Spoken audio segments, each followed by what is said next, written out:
Hey, this is John. It's been quite a while since we've done a new episode, and last week was supposed to be our first show back.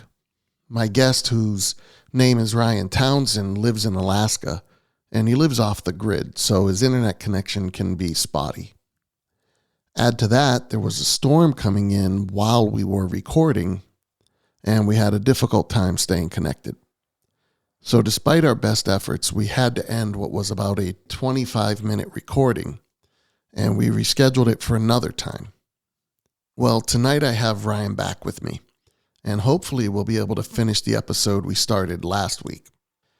What I'm going to do is play for you the beginning of the last week's recording, and then I'll bring Ryan back on, and we'll pick up where the recording leaves off. I thought about just re-recording the entire episode again, but after listening to it, I decided against that. And the reason being is that what you hear in this recording, it's raw. It's unscripted and truthful. Ryan did get a little emotional, and rather than either losing that effect or trying to have him go there again, which I felt would be disingenuous, I decided we'll just play up to the point where we got cut off, and then we can continue the rest of the conversation. So we'll sit tight. We'll play for you last week's recording, and then we'll be right back on. Where truth and fiction collide. You're listening to John Christie.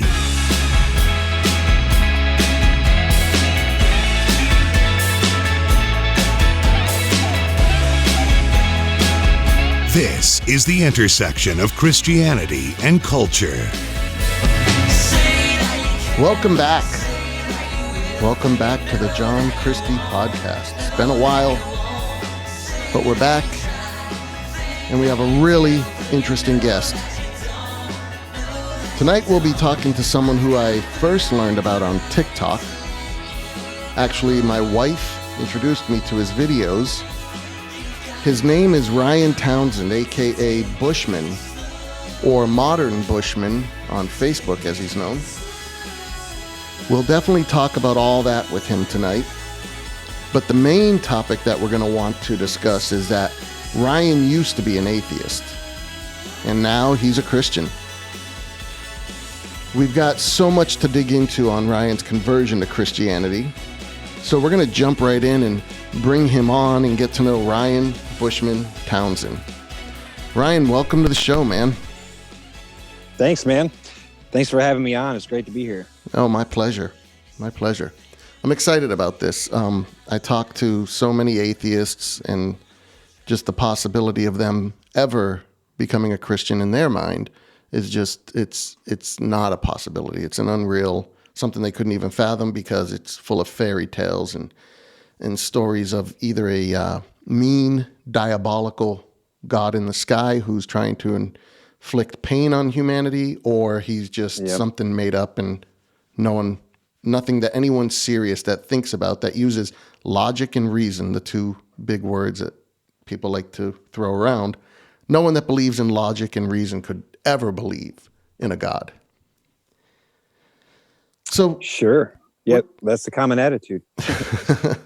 And we definitely are going to get into that. But first, want to ask you a little bit about your names on Bushman and Modern Bushman and Wild Alaska. It sounds like you're somewhere off the grid and out there in the, I would imagine, the Alaskan territory. Sure, we're in Alaska. I have a wife and 3 kids. We live 2 miles off the road system, off grid. It's all wilderness back here. But, I mean, we're modern. We have, access to the road and to the road system, and we go to town and we have electricity, and I run everything on generators, and we have plumbing and indoor plumbing and a hot shower and hot water, and we're fairly modern here. I started my whole TikTok just kind of as a joke. I didn't expect it to actually be anything, And so I was just going to play a spoof off of Wrangler Star. He does modern homesteading, and I was just being goofy and picked the name Modern Bushman, and didn't expect it to take the turn that it took. So that's what happened there. But yeah, we're in Alaska. we're off grid. We work for ourselves from home. We have a business going, and life's pretty good out here, man. It's cold right now, though. Oh, that's cool. Yeah, I bet it's cold. We've had cold Yeah. I'm in Massachusetts, and it's been single digits, but what's it been up there? Well, we had negative 30 for about a week, and then Is that right now just, it's finally warmed up. is that straight 25. temperature, or is that like wind chill? Oh, that's just what it is outside. Wow. Negative 30 is just the temperature Wow. when it drops low.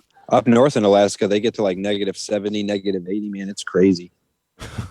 It's crazy. Once it hits negative 10, nothing wants to start outside, or it starts getting hard to start stuff outside. And then when it hits negative 30, stuff doesn't want to stay running. So are you like hunkered down for the winter? You have all your supplies, you have everything you need. I mean, are you going out in negative 30 degrees and going grocery shopping or anything? I'm curious. I wouldn't have to. If I really wanted to hunker down, then I mean, I could stay back here for a long time and not have to go anywhere.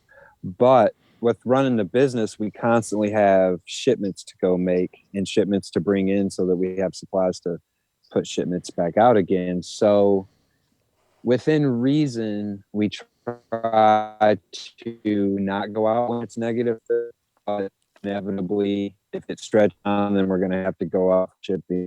And so, well, for shipping, we might get some luxuries while we're at it, stuff we like to eat. I can't eat butter out here, you know.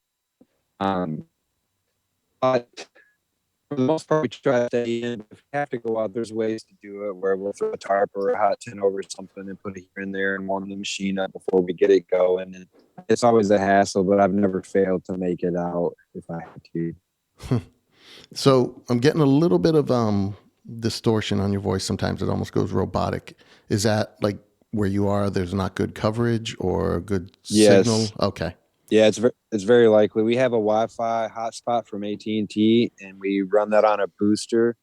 And the tower is way off on a mountain, but we do get signal, but it's never reliable. Okay. Well, we'll put up with it. We'll do what we can do. So, what was it that brought you? Let's just jump into the thick of it. What was it initially? Can you give a summation of what it was that first led you, I want to go backwards, toward a non-belief? Did you grow up that way? Did you grow up with some belief and then it went away? And what was it that caused you to, in a sense, no longer believe? Or I'm presuming at some point you had belief, but you tell me. Tell me a little bit about your backstory. I grew up in a Pentecostal Church of God, and my grandparents and parents were all very, very devout to this church, and or devout, should I say? And when I was very curious, and I was very interested in the things that the Bible was saying, and I was very interested in class when the teachers were talking, and I was very interested in reality itself. And I read a lot as a small child and watched a lot of TV shows and movies. And so I let my mind wander a lot and think about things. So I always had questions in church, and they were always very thoughtful. So I was pretty engaged in that story. I was thinking, you know, this is what it is. That's what my parents were telling me, my grandparents and everyone. But then when I was about 10 years old, there was kind of a major event that went down. And it resulted in my parents getting a divorce, and the church split right in half and crumbled to bits and pieces right in front of me. And then I got to walk around watching all these adults who had told me the Bible was this, that, and the other thing for my whole life. They all seemed to behave themselves very contrary to what they had taught me. And I didn't understand, and I didn't want my parents to get a divorce, and didn't want the church to fall apart, and all my friends were there and all this kind of stuff. And so I prayed when it was all going down. I prayed every night for God, please don't let my parents get a divorce, you know. And when that didn't happen, and they finally did sign the papers after reconciling and splitting 3 or 4 times first, when they finally signed the papers, I was like, oh, okay, what was that about? You know, I was told that if I prayed and had faith and blah, blah, blah, and God wasn't going to let my parents get a divorce, but he did. And all these people who have taught me all these things throughout my whole life are not acting the way that they have told me that I was supposed to act. And the whole thing, I was very disillusioned instantly. People are not what they say it was. Church is not what they say it is. The Bible must not be what they say it is either. And so I started looking for other things. Well, what else is out there? I was very interested in science, even as a young kid. And I had sat through some ridicule in science class in elementary school and middle school as I said, well, the Bible says, and the people would say, yeah, but that's just fairy tales. And here's the science. And so I really got into the science. So I started learning about psychology, and I started learning little bits and tidbits about world history. And I had traveled around enough and moved around enough to have met people from other places. My father was in the military, so there was always a variety of people around the base area from all different backgrounds and cultures and places. And so I always had friends from sort of outside that had sort of different beliefs than I did. But as kids, we didn't talk a lot about that. But I was aware that there were different stories here than just the one that I had been taught. And so as I, started growing up through high school, any little tidbit of information that was contrary to culture, that it was counterculture, or that it was contrary to what the Bible was saying, I would go after that information and really dig in and just right to the root of it. And so after several years of that, I graduated high school and I went off to college, and I went on scholarship, just free money to do whatever I wanted with. So I took classes on world religions and the Bible as literature, and philosophy and sociology and political science and history. And after a few semesters of that, I came to the conclusion that religion was nothing more than a man-made attempt to both explain our reality and also to control the masses with it. And so that was the story that I formed in my head through that time period.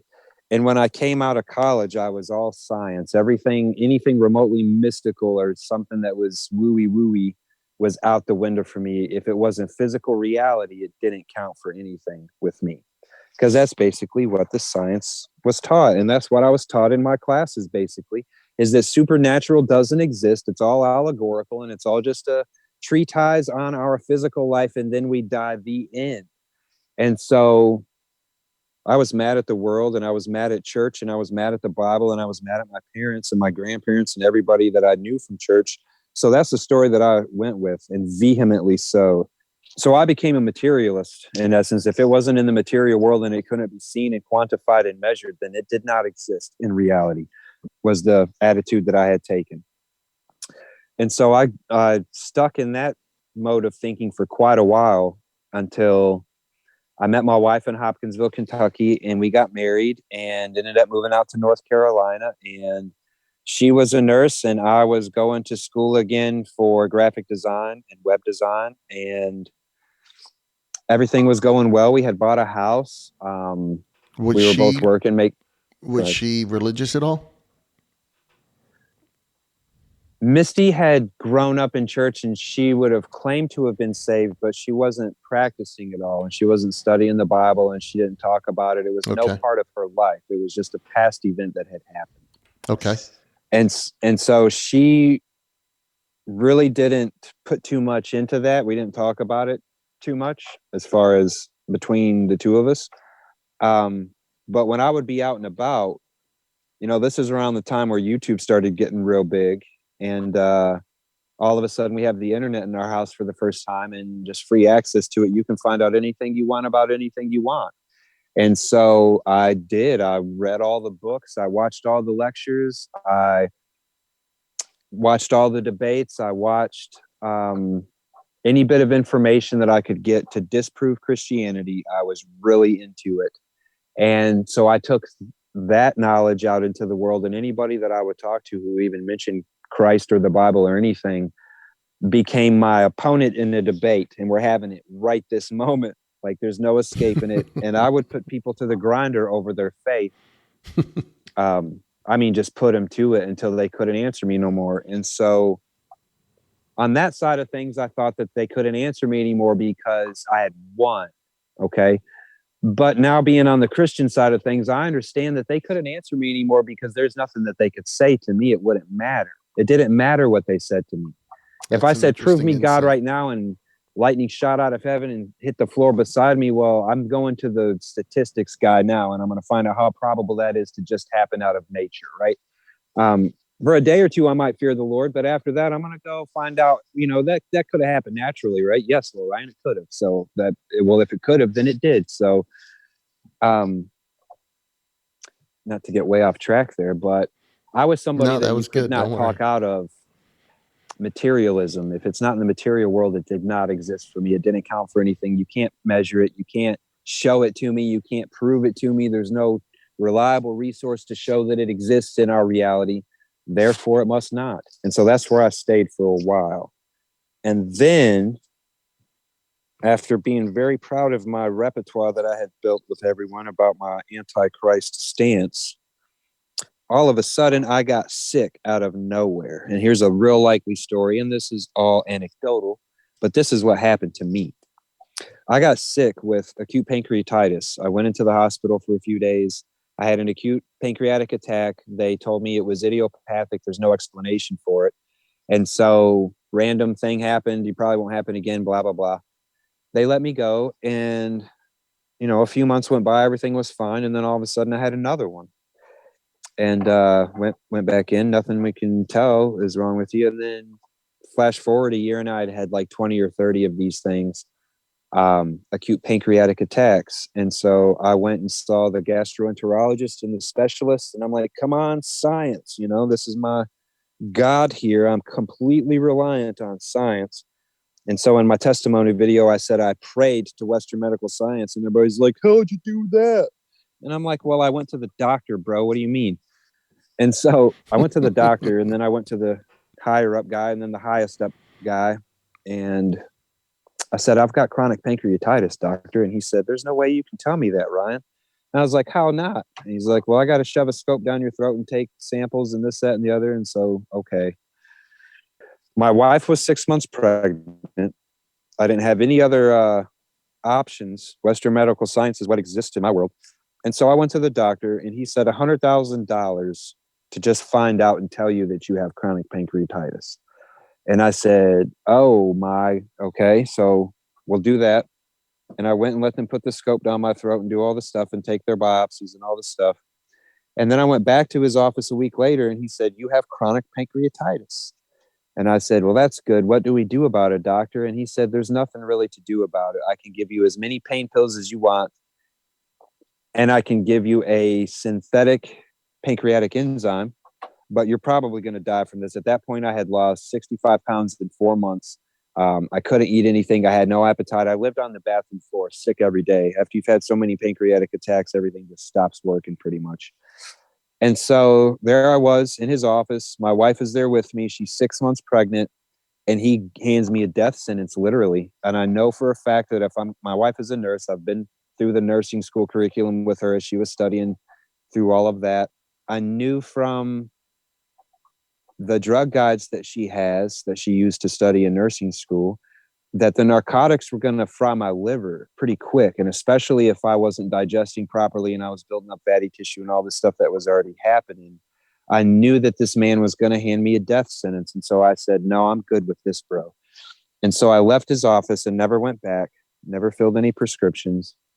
And so I went home to die, basically. I didn't know what I was going to do. I just knew I wasn't going to speed it up any faster with pain pills, right? I went home with no hope and no course of action. And here is my big shebang. I've made it to the top of the doctor's office, and he tells me there's nothing that he can do for me. Was pretty devastating, because that's where all my faith and hope and trust was in science, right? These fellas ought to be able to figure this out. They could not. They could not figure out why I had pancreatitis, and they still don't know. And I just knew that their course of action was an early grave, and my wife is pregnant. So this is not something that I can do here. So I went home with no hope of any kind. I went back to my bathroom floor where I existed day in and day out, because chronic pancreatitis is just terrible. It's just terrible, especially if it's peppered with acute pancreatitis over and over and over again. It's not a condition to be up about in living life in. And so I had a lot of time to contemplate everything about everything on that bathroom floor. And I don't mean just like I'm laying there and I can't do nothing because I don't feel good, but I mean like begging God, please let me die right now so that I don't have to do this anymore. It was so bad, man. So bad. I had a lot of time to think while I'm just holding on to, I can't even describe it. It's like you're not dead, you can't die, there's nothing you can do to relieve it, you just have to suffer through it. And so it's like a mental game of surviving it mentally, I guess, is how I would describe 12 hours of acute pancreatitis. But in that contemplation, man, I really got to think back to the root of everything. Like, what failed that everything that I have ever known in my entire life was a lie. Sorry, man, this chokes me up a little bit. It's all right. Everything I had learned, everything I had been taught, everything I had been watching, everything I had heard, everything I had read, it's all just a lie. And I'm going to die in the bathroom floor in the worst state of existence that I could possibly imagine, with no answers of what's real, because everything that I had thought was real was not. None of it was, okay? And so I decided there on the bathroom floor, nothing that I had taken as the truth was true. Nothing. And so that's a pretty nihilistic approach there. On the bathroom floor, knowing that I'm going to die from this, like I didn't have any answers. This is the end. I just have to wait it out until I starve to death because I couldn't even eat in a day. I got real concerned. Well, if everything I know is a stinking lie,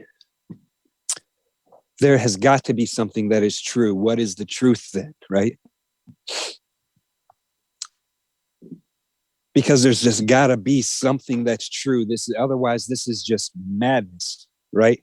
This was just madness, a mad fever dream that didn't mean anything.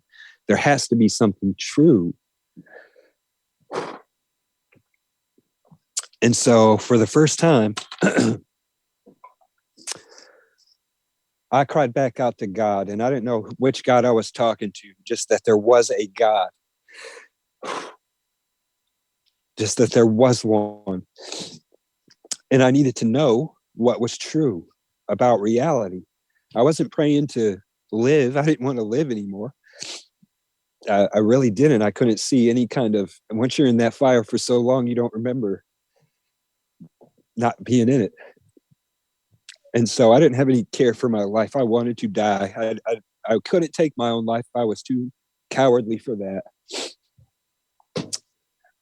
Or maybe I should rephrase that. My wife was pregnant.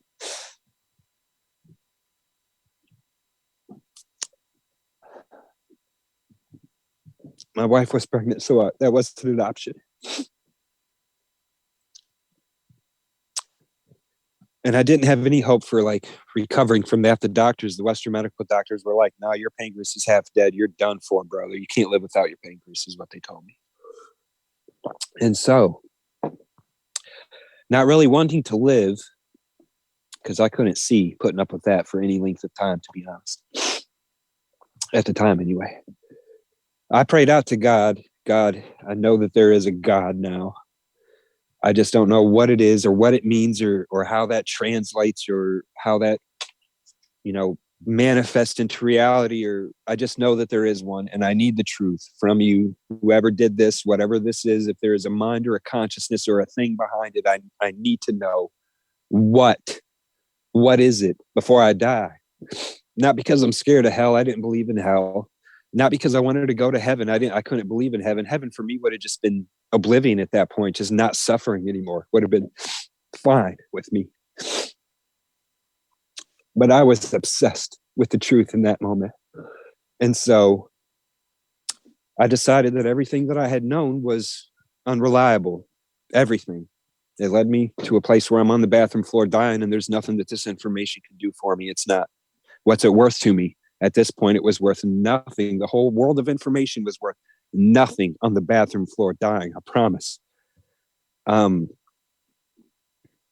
so I didn't start looking for anything. I didn't go start digging like I had done before. I just kind of got real quiet, and I just got real quiet. And I said, okay, Lord, if you just show me what's true, and I'll just watch and see. Okay. And a few days after that,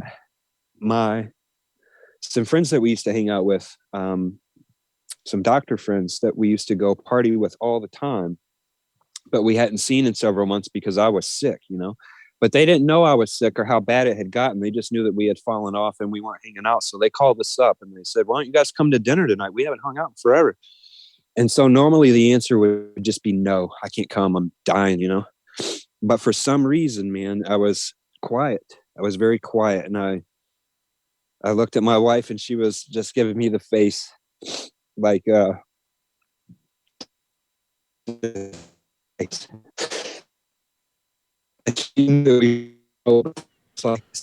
Sorry, Ryan. We're losing you 1 second. Let's mark this.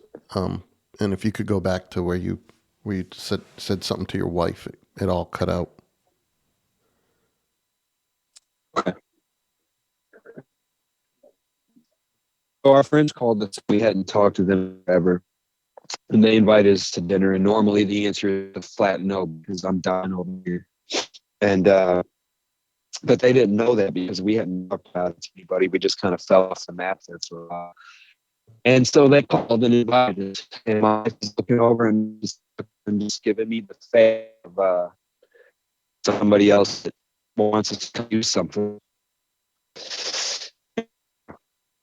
But this time, for some reason, sitting there quiet and contemplative.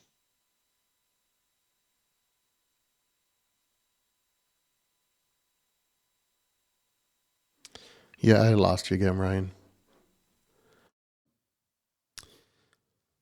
So that was where we lost Ryan's connection, but I have him back tonight. So, Ryan, welcome back, my friend. Thanks, man. Hopefully my Wi-Fi is working much better tonight. Not laying over. So man, the pole busted on it last time from the windstorm that we had, and it was laying over sideways in the snow on my roof, so it wasn't working well at all that day. Well, I'm glad we were able to get together again and do this. I don't want to put too much space between what you were saying there. So, if you can, I'd like to go back in the story to where I guess you were invited to some friends and your wife was giving you a look. And if you could maybe pick it up from there and bring us through the rest of this, give it back to you. The look that I was trying to talk about there was a very common thing that I saw from my wife, because people would call. We were very social people. We had lots of friends and we partied a lot with a lot of different people. And so through the months of this thing going worse and worse and worse for me, it would be a thing where people would call us to go do stuff and my wife would look over at me and sorry, that was all real hard to listen to. She would look over at me with just a pitiful look on her face, man, of hurt and regret for me, But this time was different because I was in a different state of mind, and I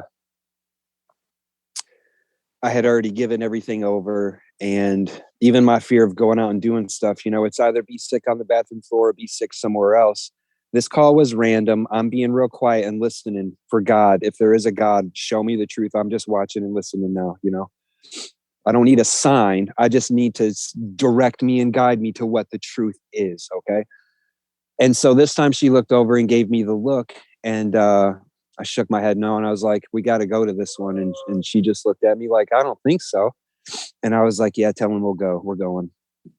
And so we did. They expected us to come to a dinner party and to, drink and party it up all night and have a good time, because that's what we always used to do. But when we walked through the door, they knew that's not the night that they were about to get, because they just took one look at me And I made my way in while they kind of welcomed us in this very hushed tones, and they're looking at each other all wide-eyed, like, what has happened, And so they sit down across from us. Their jaws are just on the floor. They're like, Ryan, what has happened to you? And I'm laying on their couch. I barely have the energy to sit upright because we've just made the trip over, 10 blocks. Took it all out of me there in the car. And so I explained to them what had happened, and they listened to me and Misty talk about our, past few months that we've had, and the specialist and the doctors and the prognosis. And this woman is what's the name? Attending physician. She's the top dog on the floor that she is the doctor on, whatever it is. It's been so many years. And it's a teaching hospital, so she's got a bunch of student doctors under her making the rounds and such. But this woman knows the hospital, and she knows everybody and all the people and stuff. And so she says, why don't you go call this number? And this guy is named Jongbei Park. And he's a doctor of Korean medicine, and he's here as part of an Asian medical research program. And they've got him tucked away in the little black back closet corner where, he's kind of got to share his space with everybody and everything just to get his stuff done. And so I was like, all right, I'll call this fella, because here's why I came. I came here to get this number, right? Such a random call in the middle of everything, such a random decision to, yes, we'll go to this one, even though I can't go to dinner. I can't eat food. I can't party. We're going to go here. We're going to talk to these people. We're going to probably leave after 20 minutes because that's as much as I can muster for the night. I knew this is what's going to happen. I didn't know I was going to get a phone number there. I just was willing to go. And so we got home with this phone number, and I called the next day immediately. Here's something out of nowhere. I'll call this fella. And made an appointment, and I went in and talked to this guy. And Dr. Jongbei Park, I think he's at Duke University now, was a different sort of person than I was used to dealing with in the medical industry. I was sick. I mean, I was shaking sick, sweating, shaking sick by the time I got to his office because I hate the hospital now. I just hate being there. I hate driving through the parking lot. I hated walking through the reception. I hate the smell. I hate everything about the hospital. Now this is where I'm going to come to die at this point. But I mustered the courage and went in anyway. And by the time I went and sat down in his little closet of a clinic that they had for him, I was in bad shape. Okay. I'm like shaking and sweat. My teeth are chattering. I'm barely staying conscious. My eyes are trying to roll back.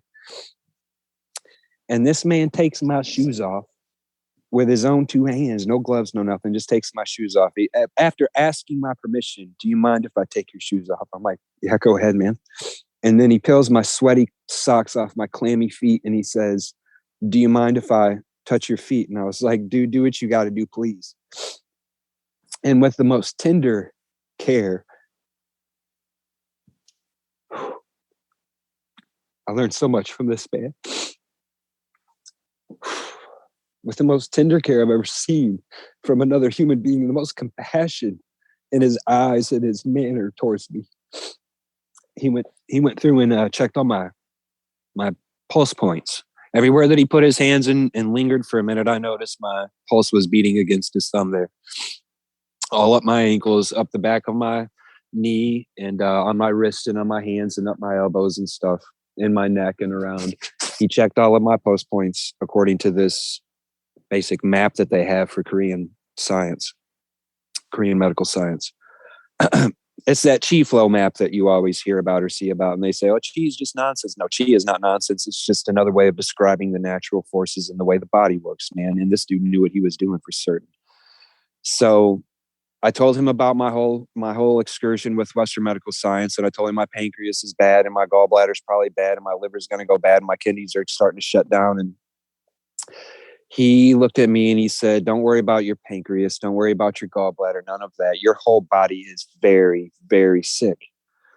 And so I was like, well, what do we do? And he said, well, it's going to take you. How long did it take you to get this sick? And I was like, it's probably been 15 years, acid reflux and all this stuff that I've had, digestive problems coming up through young adulthood. And he said, well, it's going to take you 15 years to get better again. And it's going to take a lot of hard work and a lot of diligence. And it's not going to happen overnight. You're going to suffer this for a long time while you get better. but you can make some pretty good improvements. And so we scheduled our first acupuncture appointment. And I went back in, and same deal. I'm sick as a dog. By the time I get in there, the stress of going to the hospital is just beyond for me. I've dragged myself back into his clinic, sweating and teeth chattering. And he lays me down on the table and puts all the needles in. He puts like 3 needles in each foot and a couple in my wrist and some up by my elbow. And then he put one in my stomach, and I started feeling something in it's warming up. My stomach is warming up. I could feel something happening, you know? And then he put the second one in. And by the time he got the third one in, my back was arched off the table. My guts were just roiling over, like starting some old, terrible, rusty engine that's not had oil put into it for Lord knows how long. And my teeth were really chattering in, and like all of the sweat was pouring out of my face. And it was the worst, most intense pain I'd ever felt in my life. And I told him as much. And he walked over and got down in my ear real quiet. And he told me, like out of a movie, no pain, no gain. And then he went and he turned the light off and shut the door behind him and left the room for 45 minutes while I clung to existence with trying not to go insane from the amount of pain that I was in. And so we did that 3 times a week, and then it dropped down to twice a week, and then it dropped to once a week. And the last time I went in there for that, it didn't do anything. He put the last needle in. I didn't feel anything at all. And he was like, we're done with this. And gave me a new diet to follow, told me to get a goodly amount of exercise every day, preferably at least 1 hour of heart thumping, walking or something, just get the blood flowing every day. Basically started instructing me through these sessions. He was slowly and very delicately instructing me in ways of life. He said, what do you do for a career? I was like, man, I'm working here. And he was like, well, what did you do before? I told him the 5 jobs I've had, you know, typical American young man. I've just been moving around and working wherever I can get a job for a time and get bored and go do something better. I gave him my resume and told him all about everything. And he said, no, you got to pick one career and master it. And I was like, what's this got to do with anything? You know? But he said, pick one career. You have to dedicate yourself to it and master it. Don't jump around anymore. You've got to get roots in what you're doing somehow, some way. And so I was like, okay, man, I will, you know, whatever. You're the master of knowledge here, in my opinion. So that's what I'll do. And that turned into leathercraft, by the way, and was a very successful career had I known business and been willing to compromise, but I wasn't. So I'm retired from that now. But now I'm on to the next thing to master. And he gave me all kind of different advice. And I was asking him through this time, do you know of a God? Is there any God? I'm expecting a pagan answer of some sort from Korean medicine. I don't know anything about, you know, what he's into here. And so he kept telling me there is one God. There is one God, but he never told me who it is because of he knew how to handle me. I don't know how else to say that. I would have rejected Jesus out of his mouth immediately. I would have. Still at that time, but he didn't. He just kept telling me there's one God, and then he instructed me on how to live, and eventually I was done seeing him. He let me go. It wasn't some continued thing where he was just going to milk me for as much money as he could. As soon as I made the improvements he needed me to make, he said, you know what you're doing now, go do it. And so I haven't spoken to him in many years, but that man, if you're sick in any way, go see Jung Bae Park. I think he's at Duke University. He knows what he's doing. That's a fact. His method has worked wholesale. And I'm about 10, 11 years into his program, 15 years that he promised me I would have to work to get back to health. And 11 years in, I don't even have chronic pancreatic symptoms anymore, except for a very rare, it'll come on very rare and very weak. I'll feel it. I'll feel a little bit of anxiety. I'll know that I'm not feeling good in my digestion. I know I need to get up and get moving and get blood flow. I've been lollygagging too much around and getting too fat and sassy. And it's very difficult now for me to gain weight. I'm up to about 163, and that's about where I stay despite what I do. But other than that, I have my life back. I've had 2 kids since the one that was in my wife's belly when all this started. I won't even get into that. I skipped a whole bunch. I got better. Started to get better to where I could get up and get about and start moving again. I had to get up and get out of my house every day and start walking. Eventually I was going to the store again. Eventually I was able to start sitting out with my wife and watching TV and not being in the bed or in the bathroom floor all day. Eventually we started being able to go out, and I would like at least go sit with her at the restaurant, take her out so that she could have a little bit of a normal life and I would find stuff at the restaurant that I could munch on and, keep it all square. We still do that. And I was still just patiently waiting and watching.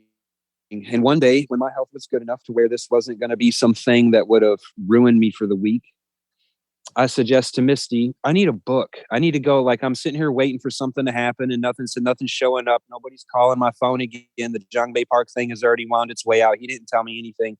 I've learned a whole bunch of truth and I'm back onto this like health kick and I can like live again a little bit in between the sufferings.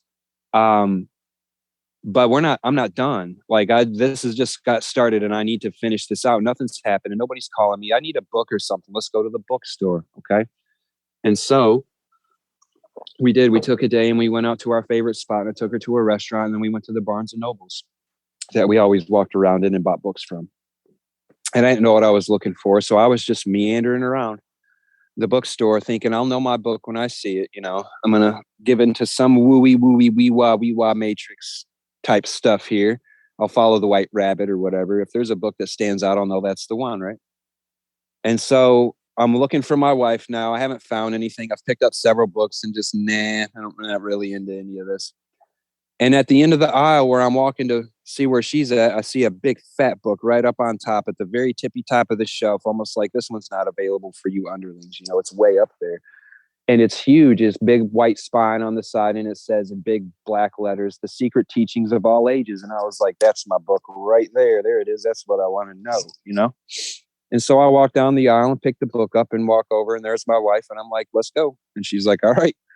And so I get home with this book. It's written by Manly P. Hall, The Secret Teachings of All Ages. It's extremely esoteric. It's all about the mystery cults and the mystery and the initiates and the secret societies and through all ages. It's not just the one here or the one there. He compiled a short compendium of the big major ones that everyone from all the different places in the world and all the different time periods and how they relate and what the teachings are and how the teachings are the same, even though they seem different on the surface. It's all the same stuff. And so I read through this with much interest, and I got to the section of the Celts. And in the Celtic mythology, they call God Ora Mazda and they call the devil Satan. So I was immediately like, that's strange. Celtic mythology, paganism, and they're calling the devil Satan. Okay, let's check this out. So I read the story of Ora Mazda and Satan. And in the Celtic story, Satan falls because he didn't know that Ora Mazda was God. And when he finds out that Ora Mazda is God, he's like, nah, wait a minute. I thought I was the top dog here. I'm God, right? If you're God, I'm God. Why aren't I God? I'm in charge, right? And so immediately I was just like, I mean, that's something. That's a reason why Satan would have fallen. I've never considered why did Satan fall or how did any of that happen. It just didn't make any sense. He's already in heaven. He sees God on the throne there. This story does not make sense to me. All right. But something about that story was like, wait a second, but that's possible. What if Satan was in heaven and they're in a reality up there and he doesn't realize that this figure here is God and he decides that he wants to do it himself and that he's capable. And if, here's a likely reason Satan could have fallen, because I've never heard one before in my life, right? So I didn't immediately run to the Bible after that or anything. I just put the book down. After I read the Celts, the next chapter was about demonology. I never made it that far. I put that down and that was the end of that book. And so I was like, I need another book now because that's what I was supposed to read out of that one. And people can judge me however they want for that kind of thing. But when you show up to a place knowing you're going to find something and then you find something that blows your mind, that for me, that's like, this is it. This is why I was here. We can move on to the next thing. Somebody might be like, that's coincidental, but I don't believe in coincidences, man. Everything is cause and effect. There's no such thing as a coincidence. Anyway, I put the book down and was like, all right, I'm done with that. I'm going to start poking around on YouTube and finding out about some of the secret societies and the mystery. My grandfather was a Grand Master Mason, a Grand Illustrious Mason in Michigan, and then my uncle, his son after that, was also a Grand Illustrious Master, which is like the Grand Poobah over the entire state of the whatever chapter Freemasonry So I already kind of knew some of the secret society stuff a little bit. You know, I knew some of the symbolism and some of the, saw the books. The books were always hanging around at my grandpa's house, and they were always going off to lodge meetings and stuff. And so I started kind of looking into that. I'm going to join the Freemasons. I said, there's secret teachings in there, right? That's what this book meant. And this stuff's all allegorical, and I must be meant to be a Freemason, as was the conclusion I was starting to draw there. So I got a couple of books about Freemasonry, like Born in Blood, and quite a few others, but Born in Blood was one that particularly stuck out to me. And I started talking to my uncle. I was like, hey, what's up with Freemasonry? He was like, oh, it's great. You're going to love it. And here's like a shining moment, because none of the grandsons are going to join Freemasonry, and this whole legacy is going to die with my uncle. Okay. My uncle and my grandfather are primarily concerned with the fact that no grandsons from their line are going to continue the legacy, because it's been a legacy in the Freemasons for the Townsends for a long, long time. And so when I popped up and was like, I'm interested, they were like, yes, you are. We'll legacy you in here, this, that, and the other thing. Let's get this going. And so I was like, okay. So I was kind of on that tear for a little bit. I'm looking at the secret teachings. I'm like, all right, well, there's something to this. I don't know what it is yet, but I want to be a part of it. I want to ascend to the next level of knowledge, whatever it is and whatever it means. It could be allegory. It could be something metaphysical. It could be something completely material. I don't know or care. Let's just have some true stuff that works, right? And, but I never got that far to actually join the Freemasons, because my uncle was real into it. But my grandfather just looked at me when he found out the news, and my uncle was super excited and had already started planning and talking to people. And when he told my grandfather, he just looked at me and was like, you're going to join the Masons? And I was like, no, I'm not now. No, I'm not. It must not be for me. And so that like broke my heart immediately. My whole plan kind of shattered. The way he looked at me, he was like, you're the one that's going to join the Masons? And I was like, no, apparently not, man. I thought I was 2 seconds ago, but the way this just went down, I'm not joining the Masons. Let me find out what else I need to do here that's not this. And so I pondered off into nothing again for a while and just meandered around and ended up with the Book of Enoch. And there's a lot of contention about the Book of Enoch in this, that, and the other thing. And I'm not trying to say it's scripture of any kind, but it gave me a different perspective. It gave me a different perspective on the gospel, a different take on the Bible. This is not the Bible, and so I can read it and I'm safe. You know what I mean? At that point, I was still not, it's not in the Bible. I know it's not there, but I know there is something somewhere, so I'm looking. I read the Bhagavad Gita and get into the ancient Vedas, and I end up with a super good Hindu friend that just bought the store that we take breaks at work. And that we used to stop at our lunch breaks because we weren't allowed to go to an actual lunch. We would have to stop at the gas station, and he owned the store up there. And so I would go talk to him about Hinduism and Bhagavad Gita and stuff. And I was kind of getting really into that, not in the way of actually literal Hinduism, but in the way of allegory and meaning and giving meaning and making meaning. But they took it quite seriously. But I couldn't reconcile reality. It wasn't, nothing quite meshed, nothing quite feel good for a minute, something new to learn, something new to get into and look into. And then after a while, it's just like, this is more of the same, this is just more of the same. And so when I read the Book of Enoch, something different happened. And I'm reading through there, and it's all it sounds very occult in places with it's talking about the movements of the sun and the moon and the stars and stuff. And so I'm recognizing some of this from some of the other stuff that I've studied. But when it says basically in their verbatim, God's going to come down here himself in the flesh and fix it himself, I was like, man, that is Jesus Christ that this is talking about right here. Okay. And so immediately my attitude changed. Ora Mazda and Satan from the Celts. And then here's this thing from the Book of Enoch about God coming down in the flesh to save us himself. And I've read through Bhagavad Gita, and I've started looking through the ancient Vedas, and I see the stories that are going here. And I've read through these other accounts in the Secret Teachings of All Ages, and I've been watching YouTube videos and lectures and talks, and I've already studied this stuff one go around in a different life, when I was younger in college.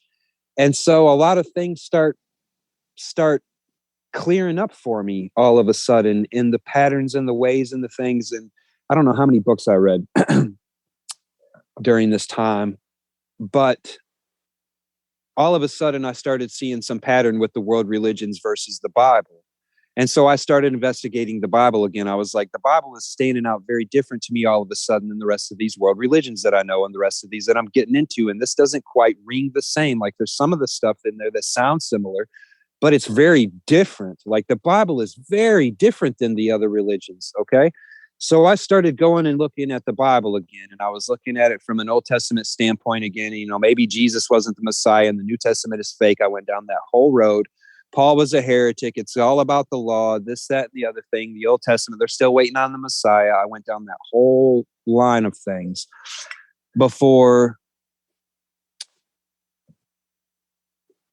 I don't even know what it was. One day I was watching something random, some stupid video that didn't really have anything to do with anything. It was about statues getting defaced, and it was kind of a conspiracy type video that I wasn't really following into. I was kind of drifting off in my mind thinking about something. But one bit of information that was historical in the video said something about, I don't even remember. It was probably the Pope or Cesare Borgia or something. And maybe it was about the paintings of Christ and how it's not really Jesus, and it was Cesare Borgia, something along those lines. But I was drifting off with that information that I had just learned and was thinking, and something clicked so hard with me that all of a sudden it wasn't a matter of like, I found it, or I found it here, I found it there, or they said something and I believed it, or it was like, I can't even describe it. It was a moment in time where I just knew that the Bible was true, that Jesus was Christ and God in the flesh, and that I was really in a predicament here with my mouth and my life and the things that I had dedicated myself to. And it wasn't some small moment of just oh, maybe it's Jesus. It was like a ton of bricks falling out of the sky and like crushing me down through my spine, man. It was a moment in time that I had where like the truth rushed in and the lie rushed out. I don't know. I gave up every other thing that I was rolling with and that I was entertaining. And I just knew for a fact, Jesus Christ was God in the flesh. It's all right here in the Bible. The Bible is what's true. All of these other religions in the world are just mystery Babylon, literally the deception from the Garden of Eden. And so I repented, man. I mean, like sobbing tears. I repented to God. What have I done? With my mouth and with my spirit and with my life and with the fruit of my labors. No wonder I am sick and dying, right? No wonder my life has turned to ashes. I didn't just,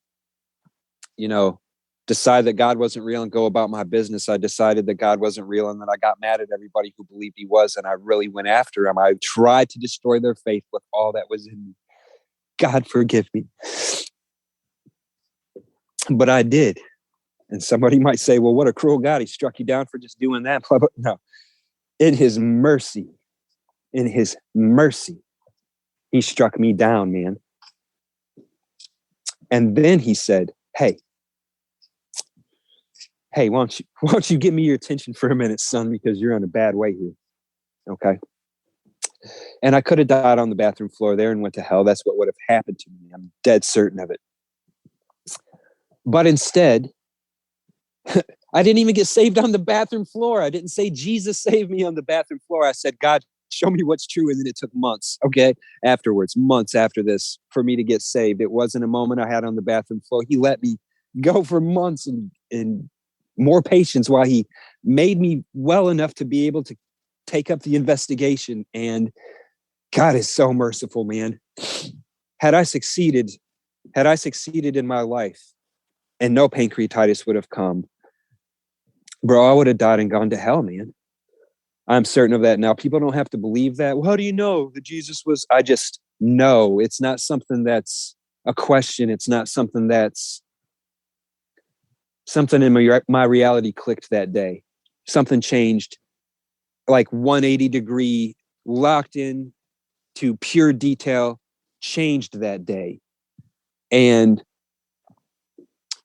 I can't explain it. It's all anecdotal. I mean, yeah, people like to say, well, you would have got better from pancreatitis anyway. Well, show me all those examples of people that do that all the time. That's and one of but the, maybe that's one of the things I love about this story is that it is anecdotal. yeah, well, I mean, that's what we get here. People don't understand. A wicked generation seeketh after a sign, and they will get no Yeah. sign but the sign of Jonah. That's all coming around again. People don't know, but it is, because they're asking again, give me a sign, prove it, show it here. If the Holy Spirit is real, then he should be quantifiable and measurable, and it should be consistent. And, we should be able to put our microscope on it and see it, if the Holy Spirit is real. But people don't understand that reality itself, and I'm going to fly off the rabbit hole real quick, but reality itself, and it should be easy for us to understand now because we have games like The Sims and Grand Theft Auto. Like, we can understand a simulation and characters in the simulation, and it should be easy to reconcile these ideals now. But people don't understand. It's almost like the movie Matrix, and I don't mean to be irreverent because it's not like the movie Matrix, but it's kind of comparable for our mortal minds, I guess, if I'm trying to explain something.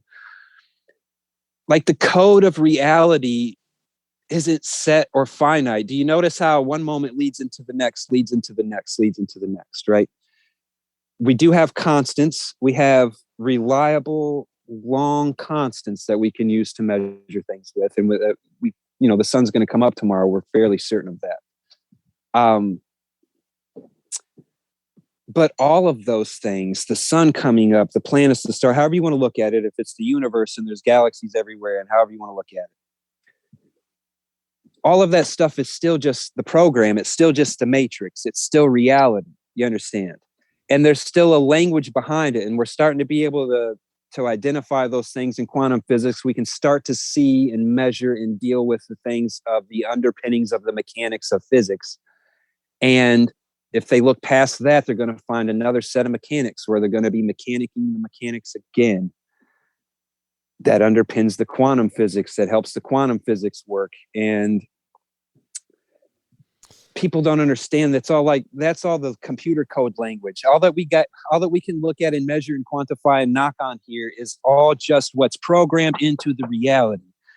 And God is outside of this simulation, even heaven. I'm not even saying heaven is also a created reality, right? God created the heavens and the earth. And when we die in this place and we go to a different place in heaven, in a spiritual sense, we're in heaven and it's a completely different reality.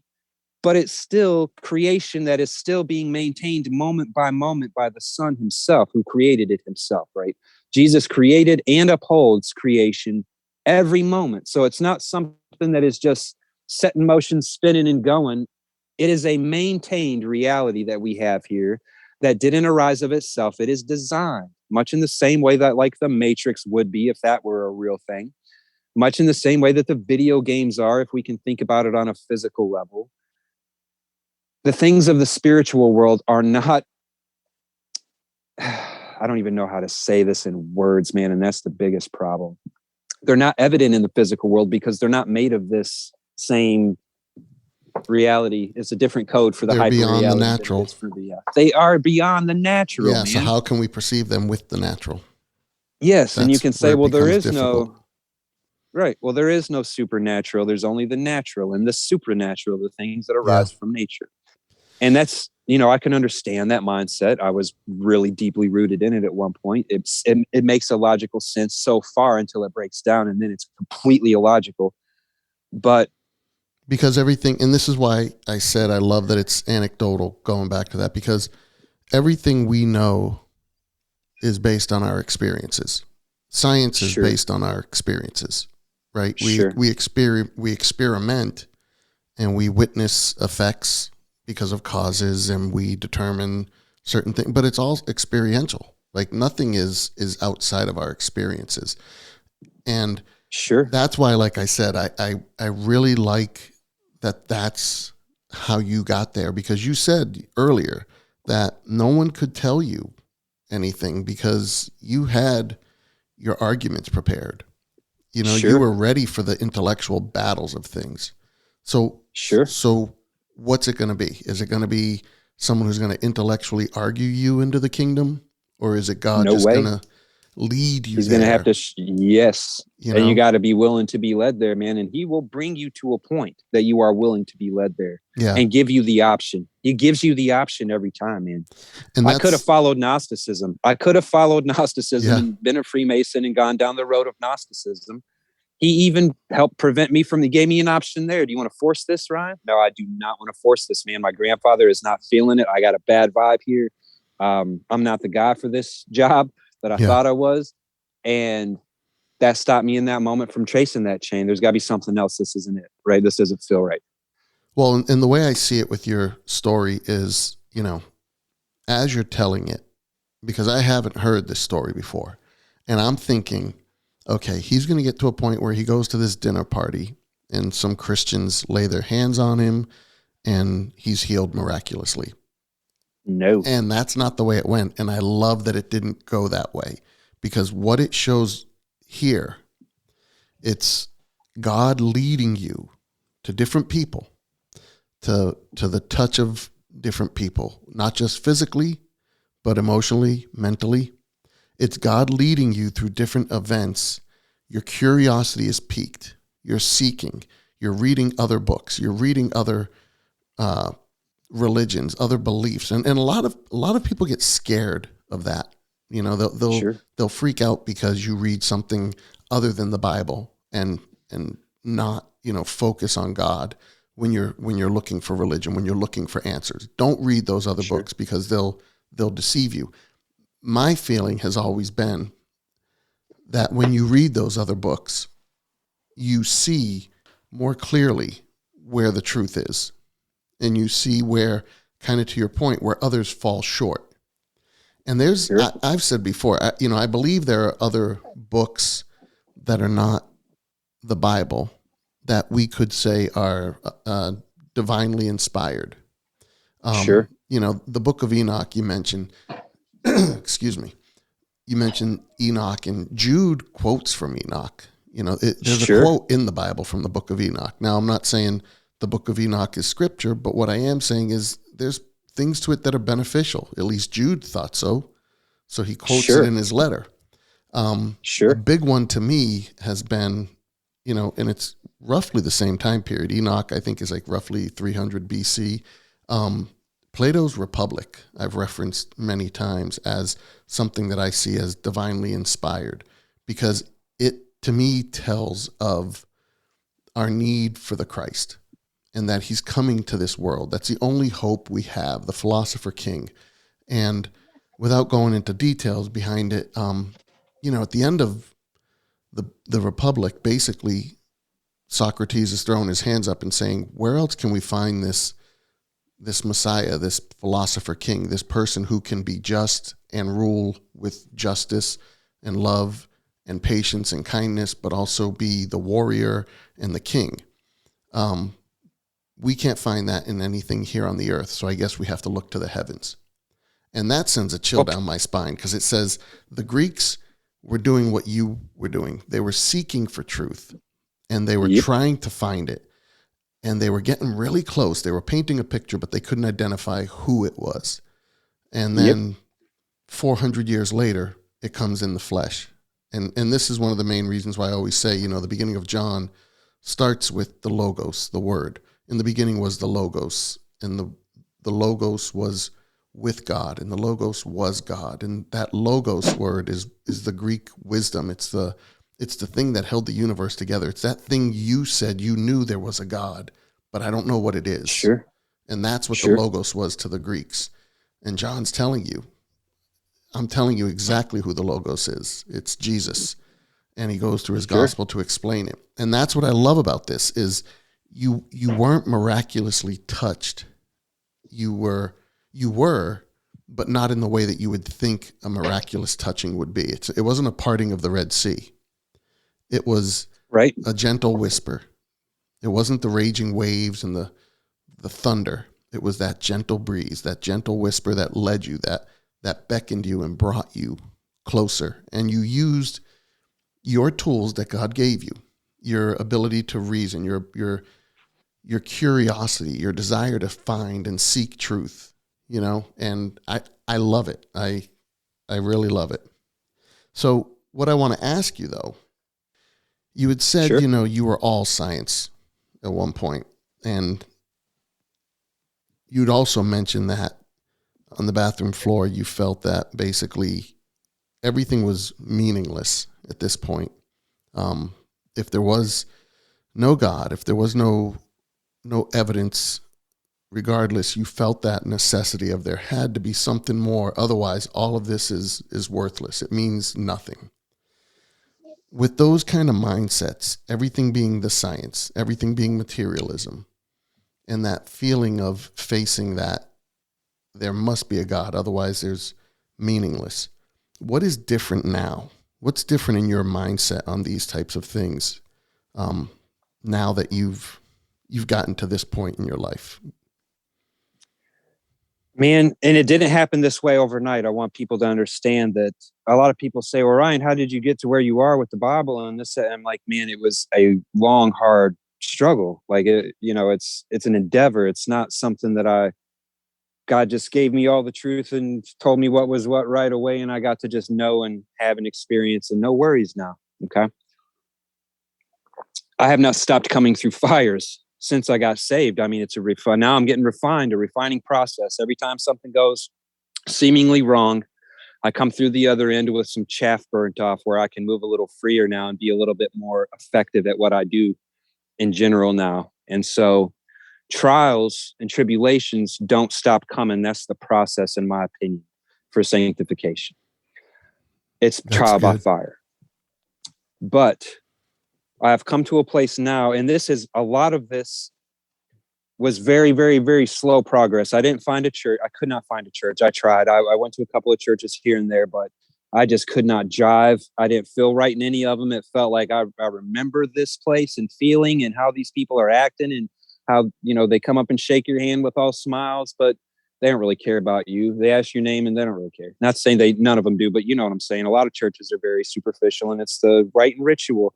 The greeters greet because greeters greet. Going through the motions. Yeah, we go through the motions here, and I wasn't comfortable, so I'd stayed away from all that. And plus, I felt a little bit dirty. I'm not the perfect Christian here, and I've just come out of all this deep, dark Gnosticism and partying, and I'm not necessarily gonna. I've got a mohawk. I had a mohawk then. I have one now. I had one then too. You were like some dirty fishermen or some sinning tax collectors. Yeah. Yes. Yeah. And so I never felt comfortable. I still don't, man. I still don't feel comfortable in a church because I feel very differently about my faith than what seems to be portrayed in churches for the most part. I'm not going to lump everybody into the same category, but I've been to quite a few different ones. I went through all the motions with why aren't you a Latter-day Saint? Because I went and talked to the Latter-day Saints, bro. Why aren't you a Mormon? Because I went and sat down and talked to the Mormons, man. Why aren't you a Seventh-day Adventist? Because I sat down with the elders of the Seventh-day Adventists and let them tell me the whole spiel, man. That's why I'm not. I don't think God's going to get put on trial by a galactic council of aliens at the end of time to prove whether humans are saved or not. That's the end of that story, if you want to know. But I went through all the different denominations and I went through all their doctrines and I was reading the Bible by myself at this point. And I'm like, I kept having moments where I would put my finger on the thing and be like, oh, why aren't we doing this? Or, oh, what do you mean? This is what we're supposed to be doing. And I call my mom, because she's a Christian. Why aren't we doing this? And what's going on here? And what's this talking about? I was very interested, this doesn't seem to be going right. It took me a long time to come to any point of understanding anything. And then for the longest time, I just had it on the back of my mind, almost understanding what this says. And almost I can tell what this is saying, but I don't know how it's saying it. And I don't know what it directly links to. I had a lot of that in my Bible study. And there were times where I'd go a solid year and I'd open my Bible one time just because I'm frustrated or had a bad experience with the last church I was in, or it was a long process until I started doing the TikToks, man. And I talked about how my thing started as a spoof, and I was just talking about living off grid. And then one day I'm scrolling through TikTok feed and I see Hyperhumanity He's like a super big antichrist atheist guy. Makes a video and the Bible says, and the Bible says, and the Bible says, and I was like, no, it does not. And so I jumped on my TikTok and was like, nah, don't say this, bro. Did a response video, and it kind of made me a little fired up, you know? No, don't lie about it. You know, you can reject it if you want. Don't lie about what it says, because it don't say that. Here's what it does say. Sure. And then the next day, you know, that video went pretty well for my TikTok. All of a sudden, there's a whole bunch of comments and stuff that I'm not super used to. And then somebody makes a comment, everybody's attacking me for this, that, and the other. You're just programmed, boy. And so I made them my response video, which was my testimony. I was like, no, I'm not programmed. Let me tell you how I got saved. And so I gave my testimony, okay? Or as much of it as I could give in 2 minutes, 3 minutes on TikTok. And then that video went viral. And then people started asking questions about, well, what does the Bible mean about this? And atheists are challenging. Well, the Bible says this and you do this and blah, you know. I've got all of a sudden all sorts of direction of, I have a bunch of questions to answer. And it was new to me. I wasn't used to being a viral thing on social media. And so I have to answer every comment and question. And, oh no, somebody's attacking me. No, that's not what I said. And no, that's not what I meant. I have to defend my this is new, right? But I ended up having to go to the Bible like every day, multiple times, to clarify what I'm saying or thinking or answer this question or doing that. And after a few go rounds of that, that's just what my TikTok became, was just Bible content. And I'm answering questions, and I didn't stop doing that. And because I'm doing this, and I'm not studying for myself anymore. I was studying for myself all along. I was studying so that I would know, so that I could know. As soon as I started studying for other people that are asking questions, man, understanding started just coming in leaps and bounds as far as like what scripture's talking. Things that I had only guessed at before were like, oh, all of a sudden this makes sense. And wait a second. The next day there's a different question, but it relates in some way that I didn't know, because I just found the answer to this too. After a few months of this, man, everything changed for me, like everything, as far as my walk with Christ, as far as my understanding of things goes. I'm getting back around to your question that you asked. In the past few months, more and more and more each day, I am just riding I don't want to sound too irreverent, but I'm just riding the flow. And I guess I should say faith. I just try to walk in the Spirit and walk in faith, not worrying about the stuff that's happening, but just worrying about doing my part of whatever it is in the day that is required of me. I'm trying real hard with this whole good attitude and, thankful, not being upset if things aren't going well, or if I'm frustrated, or I'm a human man too, but I used to, maybe I have to ask you to ask the question again.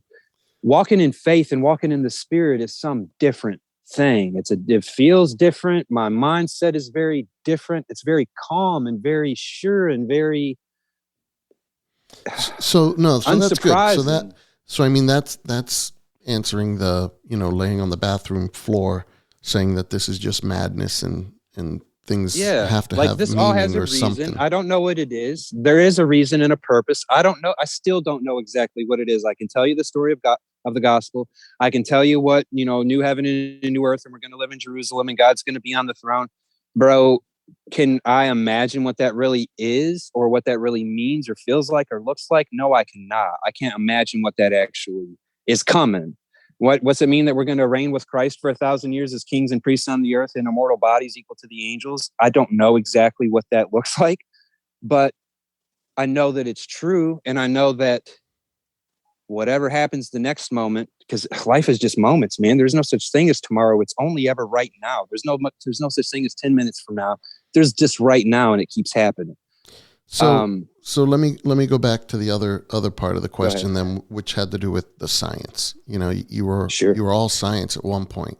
What does that mean to you now? Are you anti-science? Do you believe it doesn't have its place? Where do you feel like that? Because I know atheists would think, oh, well, now you're just a faith believer, and you're not, you've become ignorant now of what's real. What's actual, what we can touch and feel and taste. Sure. Go ahead. In my opinion, This is my understanding. It's not even my opinion. I think this is what's actually real here. Okay, if we take it back to the Bible, the first person to go off and make the first city uncommanded by anybody was Cain after he murdered Abel. Okay. And then Cain's descendants, uncommanded by anybody, got into the first metallurgy and the first cutting of herbs and the first smelting of whatever. The first technologies. Okay.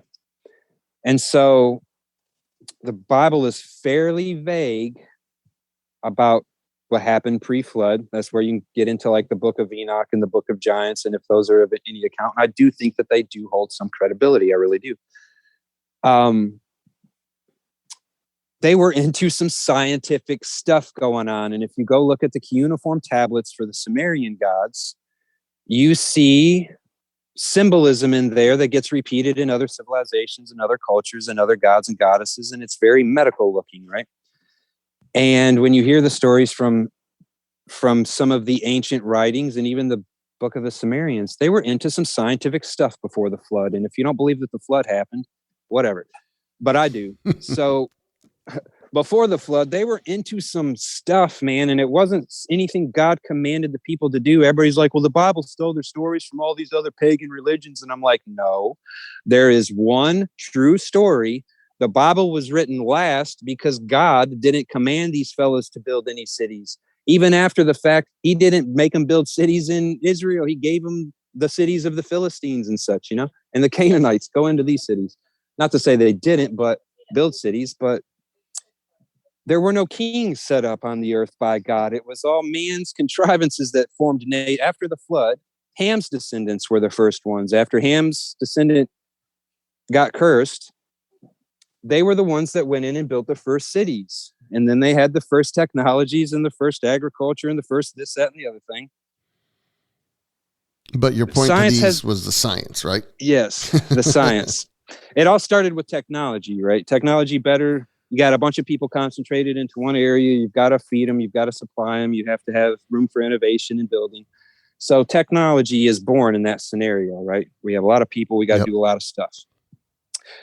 Now, there's a different kind of technology that we have now that's not just like combustion engines and such, and that you could say, well, it's built on that. I don't think so.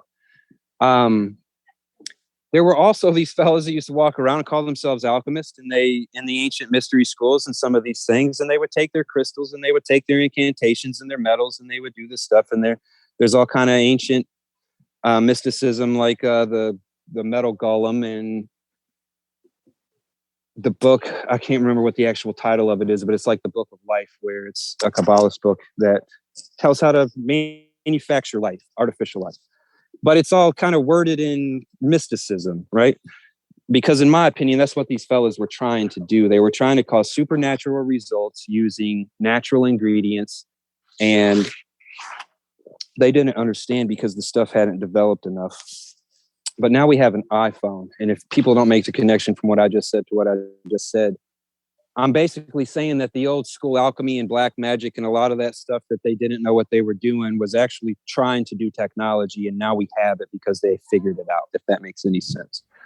I think that it's a very commonly discussed thing about technology, and it's fairly well understood and commonly agreed upon that it's going to be the death of us, right? Technology is not a good thing in the long run for us.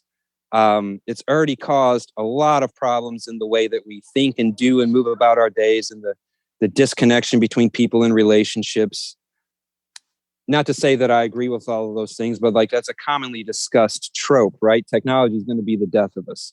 Now there's talks about AI and they're making robots, and you know, I've seen Terminator, I've seen The Matrix. It's the modern Tower of Babel. Is what it becomes. We're doing stuff that we're not and people don't understand. Everybody thinks that scientists are these guys in white robes with benevolent causes that want to just research for the betterment of humanity. And I'm not saying a scientist isn't that. He might be. She might be.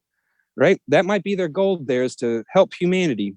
But then you get tied up in red tapes, politics, and bureaucracy, and egos, and competition. And do you know who's driving innovation in science? I'll tell you who it is. It's DARPA. It's the military. Okay, the advancements that come from science that come through to benefit you and me on an everyday basis are being developed by the military for other purposes, man. And it's just, we get the side discoveries that help here and there, and they're doing something else behind the scenes there. Well, and let me address too in what I mean by saying it's the modern Tower of Babel.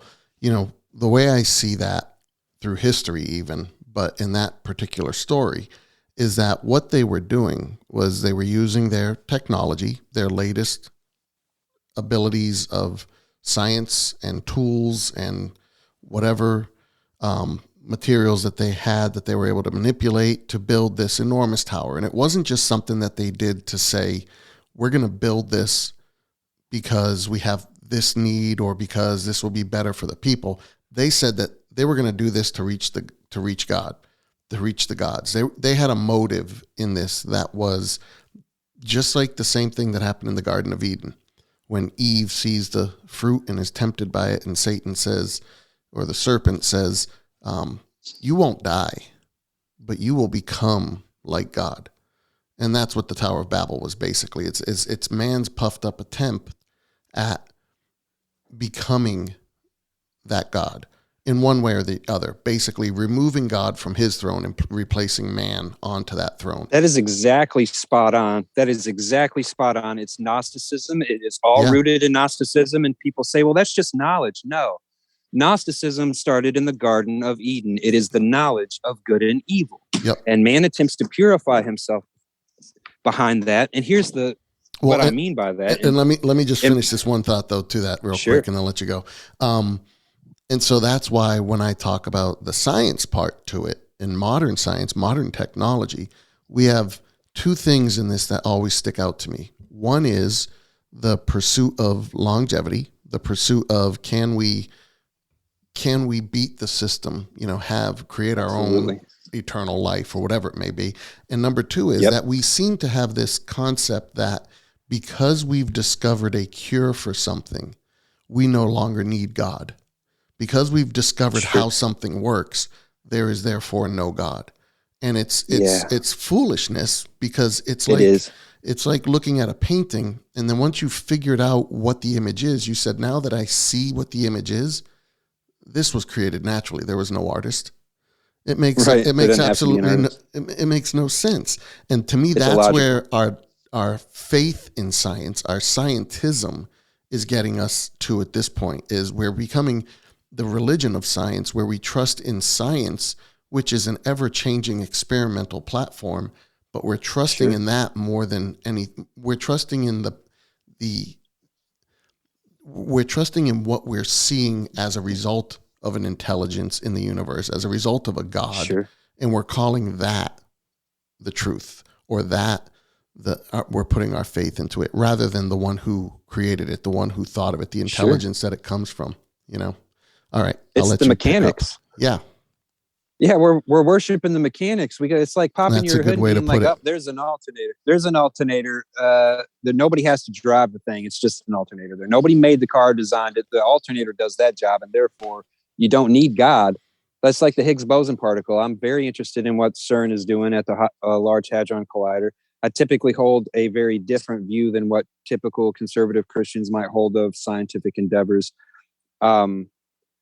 I think they are trying to live forever. Longevity, you mentioned earlier, that's absolutely what they're trying to do. Is they're trying to become gods through Gnosticism and science, so that they don't have to die at all, right?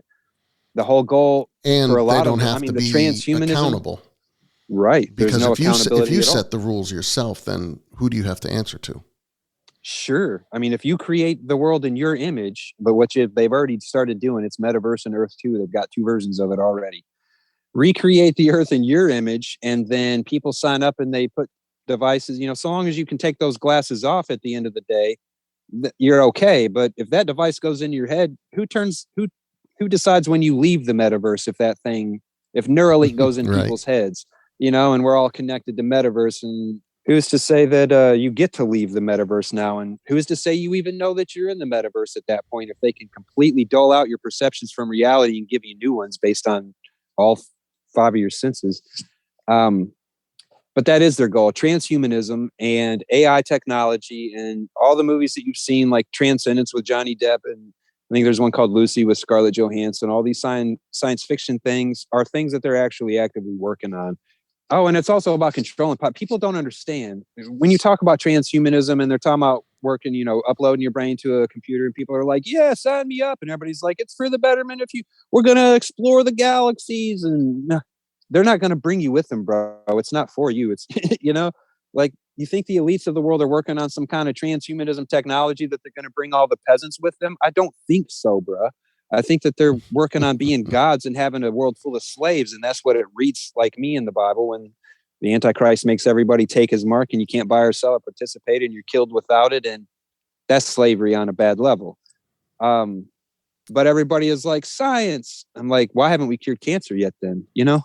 Why have we not cured? Cancer rates are the same, if not worse. Why haven't we cured that? Well, and that's the thing, science has its place. And for thousands of years, people pursued that because they believed there was order in the universe. They believed there was intelligence in the universe. They believed there was something, you go back to the ancient Greeks. I'll often say, we think we're so smart because we're developing these things, but we weren't the ones that figured out how gravity has an effect on things. We weren't the ones that discovered and figured out the physics that Aristotle figured out.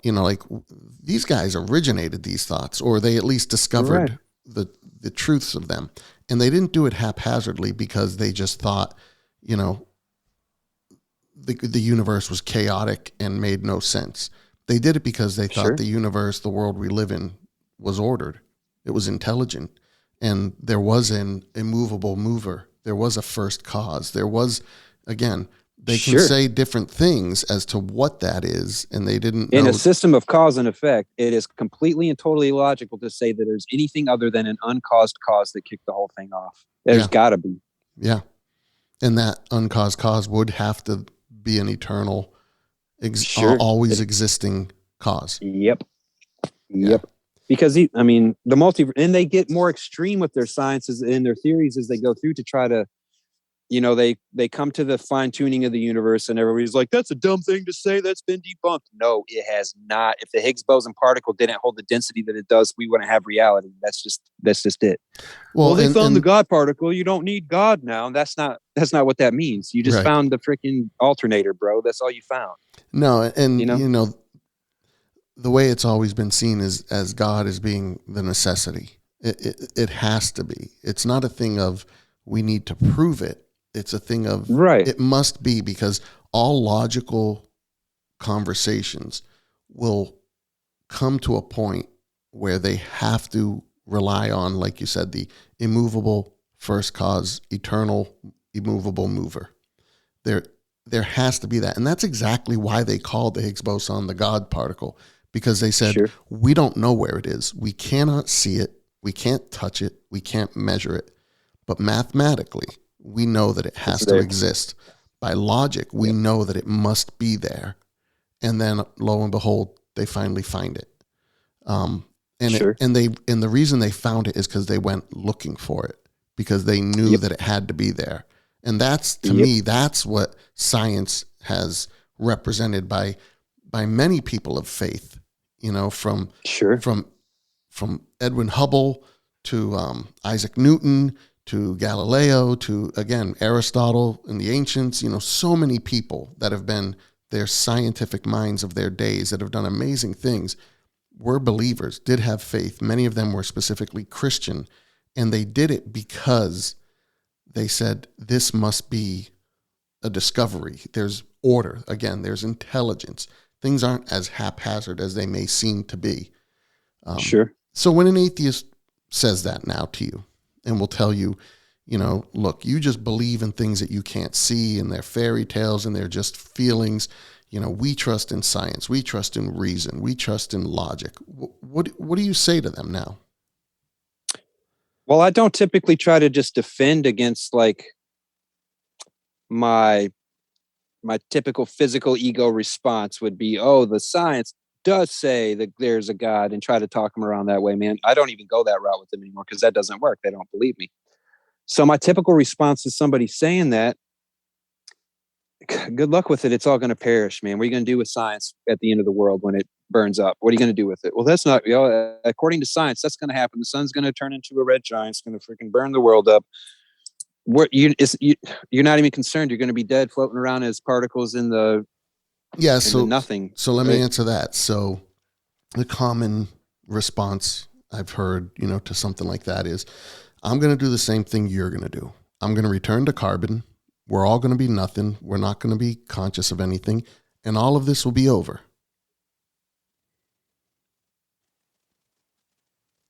If that's what you're riding with, and good luck with it, man. It'll end for you one day then. And I mean, if that's what people want to believe, I really don't have a big chip on my shoulder to argue somebody out of their beliefs. If that's really what the conclusion is that they're going to come to, that you're going to turn back into carbon and all this was for nothing, then did it even happen? Did it even happen? If when it's over with, everybody turns to nothing, what conversation are we even having? And this didn't even freaking happen. Yeah. In reality, if existence and consciousness came into a specific time in the universe because of all the conditions arising just perfectly at that little turn in the time, and then it disappears just as fast and it turns into total black nothing at the end of time, who cares? Why are we even talking about anything, man? It's totally nihilism. That nothing means anything. Well, just make the best of your time here. For what, man? Yeah. For what? That's exactly right. It's not that good. I've had all the best of all the times here, and I can tell you that none of them are that great to be like, well, I can keep doing this for the rest of my existence towards the black nothing of non-existence. What is the point then? And somebody might say, well, that's why you have to believe, is because you don't see the, well, okay. If whatever people want to put on me as far as what they believe about it, and whatever people want to believe, I'm not here to argue people out of what they believe. I'll tell them the truth. Look, God created the universe. There's a reason for it. There's a reason for all this existence. There's a reason that you're alive and you can move around, and that everything is, tells a story allegorically, and you learn and you grow as a person and you gain wisdom. What would be the point of learning and growing and gaining in wisdom if you were just going to die and go to nothing at the end, so that you can pass it on to the next generation? Well, they don't understand what you were saying until they're 80 also. So, and eventually there'll be no more generations. And I've argued this point many times with atheists, because the way I see it is the evidence that the atheists don't really believe what they're claiming is because they're not nihilists. If you're an atheist and you're a nihilist, you're more consistent with your belief, because you have come to grips with the fact that truthfully nothing matters. There is no point in being a humanist, which is now we're going to be benevolent atheists. We're going to be humanists to show people we're not horrible people. Have you ever noticed how humanists typically just freaking hate people, man? Have you ever noticed how vitriolic hate comes from the humanists normally? That's what I find anyway. And they post memes like, get me out of here, and how long do I have to suffer people and all this. And I'm like, aren't you a humanist? Yeah. Anyway, sorry. No, that's fine. But yeah, my only point to that, is I've argued that many times, that if in the end, if ever everything is over, then nothing absolutely matters at all at any point, good or bad. Morality is out the window. Everything is gone, because a trillion years from now, none of this exists anymore. So why do we have this innate sense of good? Why do we have this innate sense of doing what's right, of being helpful to each other, being benevolent, doing kind? They would say nothing. It's just an evolutionary. It would just be an evolutionary marker to, we're grouping together in groups and societies now, and so evolution comes along to make us want to cooperate for our own survival. The evolution thing is the most illogical part of it to me, almost. Well, the problem with it is it's always looking backwards. It's always it's connecting the dots after the painting's been done. It's always going backwards and then figuring out how we got here today. Well, what made improvements? Well, it's not an intelligence. It's just a natural process. Well, how did it gather data then and make improvements? It does involve data and intelligence. It's in the DNA. Yeah. What do you mean? Yeah. It's not a mindless process. There is intelligence behind it. It's got a language and everything, man. There's no such thing as, I don't know. I think a lot of the science, I definitely think I'm on an iPhone right now. I got a MacBook Pro just the other day, so I can record this album remotely with musicians all over the world. If I break my arm, I'm going to go get an x-ray. I might, take some pain pills if I get a tooth pulled. I've got my lights on right now. They're LEDs. They're barely taking any electricity, and they give off a whole bunch. Like I'm using electricity. I'm not trying to be a hypocrite and say it's all evil, this, that, or the other thing. But I think it's just like money. Whatever you use it for is what determines the morality of a thing, because things don't have morality. That's right. Technology in and of itself cannot have morality. It's just something you can use in this reality. You have to have intelligence to be able to use anything. And the intelligence is what decides the morality, who's using the tool. And so I'll use technology. It's here. The devil made it. We could say whatever, it's here now. The earth is the Lord and the fullness thereof. And if the devil has a vehicle and I need to ride in and save some dying souls, I'm going to steal his vehicle and I'm going to ride in and save the burning. I'm not even going to say sorry about it. That's my vehicle. I ain't worried about it. And it's amazing because Paul references this, Romans 1, where he says that they exchange the truth about God for a lie, and they worship the created things rather than the creator. And that's the amazing thing is, 2,000 years ago, Paul was writing that about the people that lived before him and at that time. And 2,000 years later, it hasn't changed. And that's what we're doing. We worship the science, the mindset of benevolence, again, the humanity. We worship the things that are like you said, the mechanics. We're worshiping the alternator and the engine and the power steering, and we're giving no credit to the engineers. And we're saying, I can see how this thing runs. You put gas in it, it runs all by itself. There's no need for an engineer. These pieces work together in harmony because millions of years they've learned to, or they wouldn't say learn, but they've adapted to each other. They've evolved. And it's incredible to me that with each new discovery that they make, it's almost like, for me, each new discovery is like, boom, that proves there's a God right there. And then they rephrase their terminology and twist it in some way to say, look what we found. There's evidence of this thing that we knew was there, and it's anything but God. Let's name it anything but God. It seems to me to happen over and over and over again especially in quantum physics and with the Large Hadron Collider. And I don't think they're opening up a portal to hell or anything. I think that they are trying to bridge the gap between the spiritual and the physical, man. And maybe I just said the same thing twice, but in a technological way. If you listen, I have read a lot of biographies by inventors, okay? And the place that they say they get their ideas from is oftentimes very literally, demons told me, like verbatim. The guy that created the Xerox machine, the technology that we've gotten from the Xerox machine make this iPhone in your hand possible. If you go read his biography, he says that demons told him how to make the Xerox machine, and he basically sold his soul to do it. The creator of Star Trek. I've never heard that. Yes. The creator of Star Trek says that he got the whole story channeled to him by the Council of the Nine, there's a whole religion around this. It's the New Age thing. Yeah, I have heard of them. Yeah, the Council of the Nine. That's what Deep Space Nine is. Star Trek is a religious thing, man, and was supposedly channeled to the dude that made it by these 9 celestial beings that span space and time, or some. There's a whole story behind it. It's Scientology, basically. Man, people don't understand. The technology comes from places that oftentimes the creators themselves will tell you where they got it from. I got it in a dream. The demons gave it to me. I sold it's over and over and over. If you go read some of those biographies, they talk about demons giving them the info for technology. Now, I won't go too off the rails as far as like theory of what happens in the future, because that's theory. I don't know what's going to happen there, but Terminator was a movie, and The Matrix was a whole thing. And do I think that that's like likely to happen that way? No, but DARPA having robots on the battlefield that are run with quantum AI from discoveries made by the Large Hadron Collider. Like, what are time crystals, man? I don't mean to go off the rails, but what in the world is a time crystal that they use to fire up the new super quantum computers? I don't understand. This is not the kind of science that I understand. An infinite time loop inside of a solid state. What are you guys talking about? And you got this info from the God particle, huh? They're about to fire that thing up again. There's no telling what's about to start happening technological wise. Lord have mercy. And there's a place for all these things where it's, I give glory to God and thanks for giving people the ability to again, to learn, to study, to come up with cures of some diseases, or at least ways to make it less painful or help and walk through.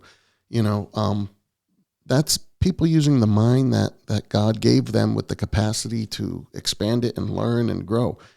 Again, when we start worshiping the created things, that's when it becomes a problem.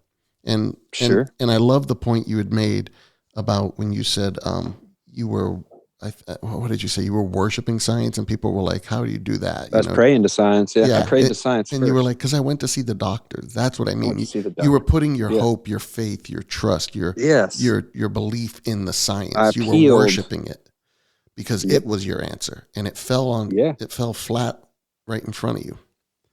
Yes, No, that was good. That was real good.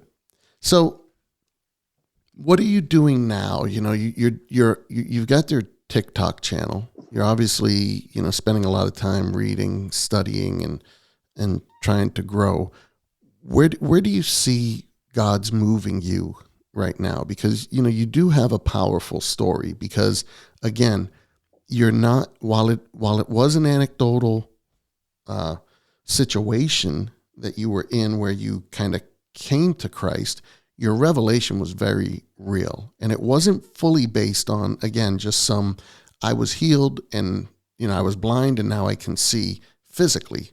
It was more of a spiritual, I was blind and now I can see. But, it wasn't that miraculous healing that you got. You were reached by God's servants, kind of one on top of the other, leading you, and then God guiding you to these books and giving you the freedom to explore and see what other beliefs are out there. And you found Christ through all of this because you were looking for truth and you found it. And now, where are you at? Where are you going? What do you see? Do you feel like you're just kind of still in a growing and learning stage? You feel like there's something on the horizon? What's up with you? What's next? Well, I can say for certain that I'm coming out of a season. I was going to a church here locally for a few years, and I actually became the deacon and the worship leader. Just a small church here, nothing huge or nothing, but I ended up quitting that church for doctrinal reasons, not like we disagreed over what the Bible says about this, that, or the other thing, but it was more to do with how we're conducting ourselves here in the community and what we're not doing and what we are doing instead. And anyway, I came out of there very hurt and very lost and very disillusioned once more. I thought I'd found a church and a body of Christ, and the more that we went in there, the less that I could tolerate of things, until I just had to say, no, I can't be a part of this. I don't want my name attached to this anymore. And so I spent a lot of time doing nothing, no kind of anything, no fellowshipping really, no study, no working for the Lord's kingdom, nothing. I didn't do anything. And I came through a season, even in that other church, where I was very afraid. I was very afraid to stand up and be anything off in front of anything, saying stuff about God. Who am I to say anything about God up in front of people and try to take any authority on what the Bible says about anything? Or I'm not the person for this, I said. And I let opportunities come and go where I don't want to be up front doing anything. Okay. I can't use my talents to spread the kingdom because my talents are all from the world. You know what I mean? Up to this point. I don't want to get on and say stuff on the internet about God, because what if I'm wrong and I lead somebody down the wrong path, or they see me do something in my life and they say, well, wait a second, I thought he was a Christian, and now they're eating meat sacrificed to the idols and condemning themselves because, I caused a brother to stumble. I had a lot of reasons, man. I'm not doing this. I can't do this. I don't want to do this. And then I should have been doing this, though. You know what I mean? Like, I knew I was supposed to be doing this, even online. I don't want to get into woo-wee wad stuff, but I had a dream like 10 years ago where I was supposed to be doing this online, and I just didn't do it for a decade, bro. For a solid decade. And then when I started, it's like, yeah, you were supposed to be doing this. So here's what's happening now, not to talk around your question forever. 6 months ago, if you asked me, what are you going to do? I would have said nothing really. I'm going to lead a quiet, peaceable life, and I'm going to stick to myself, and we're just going to do what we're doing here and just serve the Lord, and whatever comes our way, we'll handle. That's not what's happening now, because the opportunities from this thing that's happened with TikTok to be in more positions and more places, to be like podcast interviews, and there's lots of doors opening up because of my TikTok ministry that I didn't think were there. But now I'm in a mindset where I'm willing to walk through them without fear of thinking I'm going to mess everything or everybody or somebody or myself up in some way, according to my faith, by doing the Lord's work that he's given me to do. I don't know how I can't reconcile my mindset now for what it was 6 months ago, but I was afraid to do anything for my austere Lord, lest I should offend him. Okay, we'll just put it that way. Since I've started doing stuff for the Lord, that attitude has completely changed.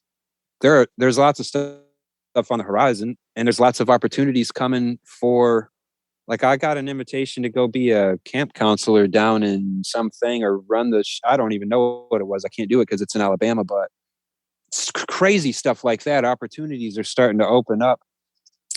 I'm just going to do everything I can, man. Everything that's good that comes along that the Lord shows is right and it feels right and it lines up good, and I know that it's supposed to go that way. There's lots of things on the horizon. I'm dropping a music album. I hate to twist or put these two things together in the same sentence, because I'm not going to be writing gospel music. And there's probably going to be a lot of people confused when they hear my progressive metal fusion album that I put out. They're probably going to say, well, what's this all about? And I'll let them say I'll tell you what it's all about. I'll just tell you what it's all about, man. There's enough, Christian worship music out there on the radio. I can't listen to any of it. It doesn't touch me in the way that it seems to touch other people, repeating the same line. It's generic. There's so much generic music. I'm somebody that needs something that's going to touch me deeply if I'm going to spend any time on it. And so I don't have an option for music to listen to as a Christian that doesn't make me conflict the thought in some way while I'm listening to new age nonsense in the lyrics. And I'm like, I'm not listening to this. I don't have a good option for music myself that touches me in the way, and that speaks to the way that I don't feel the light, fluffy version of faith. And I'm not saying that it's wrong if somebody does feel a soft, warm, comfortable version of faith. Not to say I don't have soft, warm comfort, but for me, it's much more blood and guts, man. It is. Well, and again, it's much more. We're all different, and that's the beauty of the way God deals with us. Is He deals with us independently, individually. He deals with us differently, and we try to formulate it and put it into a box and say, okay, this is how you get saved. This is how you do this. This is how this happens. These are the books you read. And all that does is create legalistic religion. It creates. That's all it is, man. Yeah, it just creates rules and. I'm going to drop an album that is going to call people out of Babylon in the most effective way that I can, in my voice, with my tone and my feeling and my emotion. I'm calling people out of Babylon, and it might not be real obvious where I'm calling them to, but it's not my opinion that a song saves anybody. It just, if I say the name Jesus in a song, they're going to turn it off. But if I give them some ideas and they say, this dude is saying something, let me go investigate him, and the first place they land is my TikTok where I'm preaching the word of God, they're going to know where I'm getting this from, right? They're going to know that I'm right. I'm going to be the face of this regardless. I'm the lead singer, and I'm going to have the guitar in my hand, and I've written this whole thing. It's me. But I just think that it's not going on Christian radio. I'm going to call people out of the darkest places, man, because that's where I was, and that's where the light needs to shine. The well people don't need a physician. The sick people do.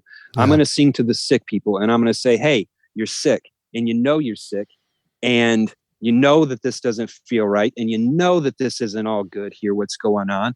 And here, there's a different way. Let me just allude to it to you real quick. And when they come investigate, because I've always gone to investigate a singer. If they touched me in a place in my emotions in the song, I'll go look at the lyrics and I'll go investigate the singer. Who is this person? I want to know. That's my strategy in playing with the music, is to make music that doesn't violate my own conscience to listen to, and calls people out of the darkest places, man. I'm going after the me's out there in the crowd. You know what I mean? Yeah, absolutely. And that's very similar to my approach, what I do. That's the thing that I'll give you this example. I don't know if you're familiar with the movie Chariots of Fire. Yes. But Eric Liddell, the Olympic runner back in, I think it was the 30s. Yes. The only thing that really grabs me out of the movie and statement is he says at one point that when I run, I can feel the pleasure or I feel the pleasure of God. And I've said at times, and this is just the truth, is when I'm having the conversations, I don't like to say necessarily debate or argue, but it's when I'm having these conversations with the many non-believers that I have them with of different persuasions, whether they're atheist or agnostic or the nuns or NONE nuns, the non-belief people, or something of a different belief of New Age, of something like that. And I'm having a conversation and I'm reaching them, at least reaching them from a friendly standpoint of, look, we can have differences and we can argue in a civil manner, but at the end of the day, we're not yelling and screaming and hitting each other over the head and hating each other. And I'm drawing them at least into a different perspective of Christianity. When I'm having those conversations, I feel the pleasure of God. And a lot of people have said to me, over the years and doing this type of stuff, why are you doing that? Kind of to your point, you're not going to get through to them. You're not going to argue them into the kingdom. You're not going to, and I say, I'm not trying to argue anyone into the kingdom. What I am trying to do though, is show that I don't have to, I'll put it this way. What I am trying to do is show them that Christianity is not necessarily the way that they think it is. And maybe they grew up a certain way or heard it from a certain way or were told certain things. But if I can have a conversation with them and just get them to see the Bible different, the teachings of Christ a little bit different, and I'm not looking for much. Sure. And see that. Plant some seeds. Yeah, exactly. That's all I'm trying to do. How many of those conversations where I debated Christians, did they plant seeds in me that came to fruition later on, Yeah. And people have said, well, if you want to reach people, why don't you be a pastor? And I say, because those people aren't going into the church. So I want to go out there to get them. That's why I do this podcast, is because I want to get those people. I have a lot of atheists that come on the show. I talk to a lot of non-believers and stuff. I've got about 12 people scheduled now over the next 12 weeks, and most of them are not, majority of them are not Christian. They're atheists, they're New Age, they're Mormonism, different beliefs. And it's because I'm not getting them to come into my church on Sunday. I'm going out to where they are to talk with them in whatever shape that looks like. And to me, that's what I hear you're saying. Sure. Like I'm going, I probably gave a seemingly poor answer to my, what would you say to an atheist? I'm actually going on Biddy Buddha. I don't know if you've heard of her, but she's got a pretty big following on TikTok. And I don't want to call it a debate because it's probably not going to be that. It's probably going to be more like, I told them to put me on trial with the Bible. I was like, you say this, that, and the other about the Bible. I'll sit here and defend it. Let's talk about it. I wanted a discussion. It's a very civil that my debate with hyperhumanity was a dumpster fire. And that's okay, man. I'm learning. But I ended up debating that dude that started this whole TikTok thing anyway. And I'll go on there and do it again. This one's going to be different because I learned so much in the past 2 months since I did the last one. There are things to say to an atheist. I'm going to plant. She might hate my guts after this. Biddy Buddha already doesn't like me because of what I do and who I am and what I say. And my invitation to debate actually didn't go very well. That almost turned into a huge dumpster fire too. Behind the scenes, I've been talking to the fellow that we did the first debate on, and I was like, arrange this other show, and he was real into it, but he's busy and had other things going and didn't quite get around to getting in touch with everybody. And so I put a video out, and I was like, Biddy Buddha, can we please have a discussion with the host from the last debate, and we can come on and we do a thing. But it turned into a throwing feces at each other and argument, insults and just nonsense. And I'm like, just schedule it. We'll do it. Just schedule it. Whatever. I'm not trying to be anybody's friend here. We can have a conversation and you can hate my guts after the fact if you want to, but I at least want to say this stuff out loud to a room full of atheists again, Yeah. Again, the first time they let me give the gospel 3 times in that debate. I'll do it again. I'm not scared. I'm going to go in there and look like a fool and she might make me look dumb. And I'm not afraid, bro. My flesh is dead. I don't care. Let's further the kingdom. However it happens. If I have to look like a fool to get some stuff done, I'll go look like a fool. I don't care, man. Yeah. And, I look at all of this as, we have a job to do, and that's basically to go and reach people as we can. Yeah. Our job is not to get them saved. That's Right. That's between God and them. The Holy Spirit. The job is to deliver the message. Absolutely. And any opportunity I get, any invitation I get, you know how many podcasts I've said no to? Do you know how many podcasts I even look at who they are? You want me on your podcast to talk about God? I'll come on the podcast. I don't care who you are, how big, if you have an audience, if you don't, I don't investigate anybody beforehand. You want me on here? I'll do it. If you're an atheist and you want to debate me, can you bring an audience? If you can, I'll come debate an atheist and talk to their audience if they've got one, whatever chance God gives me to go talk. I'm just here to deliver the message. That's it. That's all. What happens after that is not my forte of responsibility, Yep. Absolutely. This was great, Ryan. I really appreciate you taking the time and spending it with me, and especially, doing it again or coming back to finish it, I should say. Because I know we had some issues the other night, but I really appreciate you doing this. Well, it's like you said, man, coming on here to talk about this stuff. This is the pleasure of God for me. Why do I keep doing it in TikToks? Why do I spend so much time in the messages and comments and text messages answering people? This is where it's at, man. This is the kingdom right here. This is what we're doing. Yeah. There's nothing else I would rather be doing. Everything else I do is just to support the fact that I can do this now. That's it. That's good. So as we're closing it out, let us know, where can people reach you? Where do you, if anybody wants to reach out to you, they want to follow you, give us your information. My TikTok is now called Dead Hidden with a down score in the middle, Dead down score hidden. And that's all album stuff that's coming out. And it's based on the, ye are dead and your life is hidden with God, with Christ. So there's nothing morbid about it. It's just a play on scripture. Dead Hidden or at Bushman on TikTok. My YouTube is Modern Bushman. And I have longer Bible studies I've started posting on there. And that's about it. I'm going to start a Twitter tonight and try to take over that scene a little bit, but I haven't done that yet. So, all right. Well, currently, maybe what we'll do is let's keep in touch, and maybe a year from now we'll get back together and see what's happened in the last year and how Dead Hidden's going and what else you're up to. Sure. Sound good? If it even goes. Yeah. It's something I'm goes. doing, man. If God wants it to be a thing, it'll be a thing. I don't have my ego wrapped up in it. I really don't, man. I don't have to be a rock star or anything like that. If this is an avenue and it was an opportunity that came along and here it is, I'll take it. And if it goes, the glory to God, man. I don't have anything wrapped up in this for my own self. It's all for the kingdom now. All right. Well, thanks. Yeah. Thanks again for coming on. I appreciate it. It was good. All right, man. Thanks for having me. I like the story.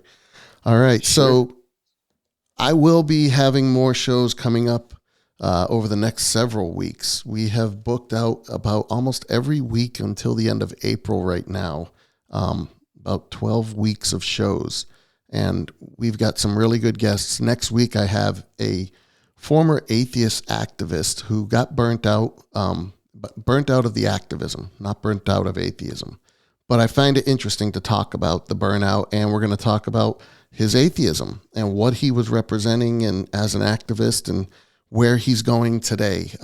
We also have a Mormon that's going to be coming on, and we're going to talk about the differences between Christianity and Mormonism. I've got a New Age guest that's going to come on, and different people, different guests.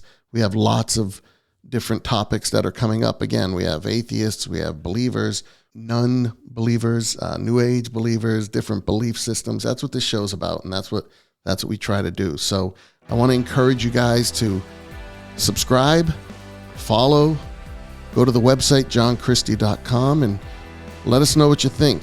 All right, and I'll see you next time. Like what you hear? Hate what you hear? Have some thoughts you'd like to get off your chest? We want to hear from you. Contact us at johnchristie.com and be a guest.